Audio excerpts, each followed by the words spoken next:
Cerca de 200 profissionais da saúde de diferentes municípios do estado tiveram a oportunidade de aprofundar seus conhecimentos sobre tratamento de dengue, zika e chikungunya.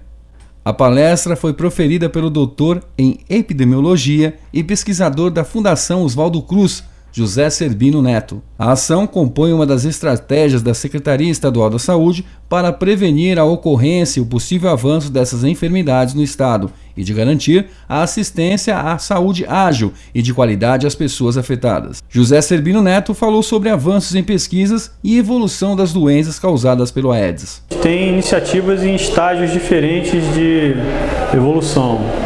Então, para doenças como dengue, que é uma doença mais antiga, já conhecida há mais tempo, a gente já tem vacinas, por exemplo, em estágios finais de desenvolvimento.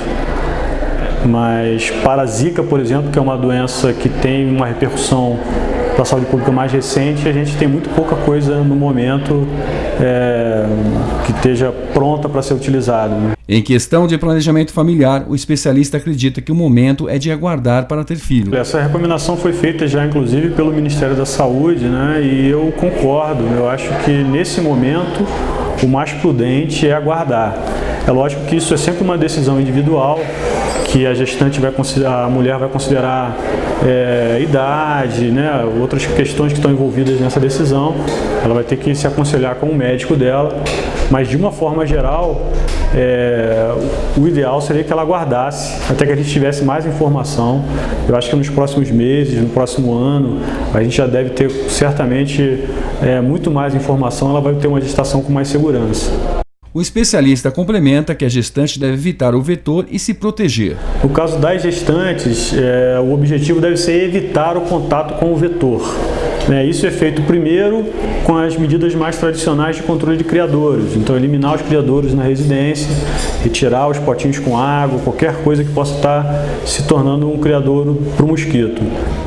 Em segundo, as medidas de proteção individual, que é utilizar roupas compridas para reduzir a área exposta ao mosquito, dar preferência por um ambiente com ar refrigerado, onde a gente tem uma atividade menor do vetor, e usar o repelente conforme a orientação da bula. Cada produto tem uma orientação, mas deve sempre ser utilizado o repelente pelas gestantes, é uma medida eficaz e segura.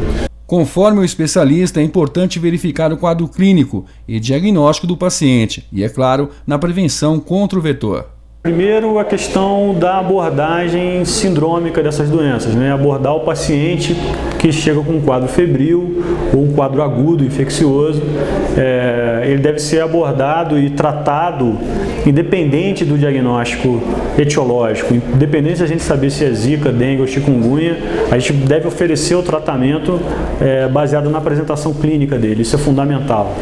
A segunda questão que é importante é que a gente precisa investir na questão do diagnóstico, porque embora para aquele primeiro atendimento ali ele não seja importante, para a gente ter um entendimento da doença, saber que sintomas estão mais associados a cada uma delas, quais os fatores de risco para as formas graves, para entender toda essa repercussão nas gestantes e a distribuição das doenças no território, a gente precisa avançar na questão do diagnóstico laboratorial.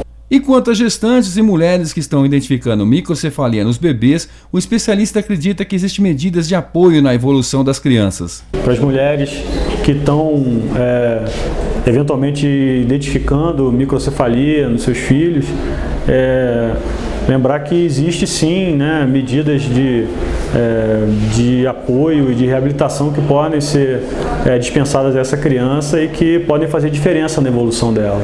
E que a gente precisa melhorar o acesso das mulheres a esse tipo de atividade. O Dr. José Serbino Neto diz que existe apenas relatos sobre transmissão de vírus através de relações sexuais, mas que a maior preocupação no momento é acabar com o principal transmissor, o mosquito vetor Aedes. A gente tem nesse momento relatos de identificação do vírus em outros líquidos corporais, então em esperma, leite, sangue, o que sugere a possibilidade de outros meios de transmissão, mas no momento a transmissão conhecida do Zika, e certamente é a mais importante, é a relevante, é a transmissão pelo vetor, é a transmissão pelo mosquito. É essa que a gente deve se preocupar.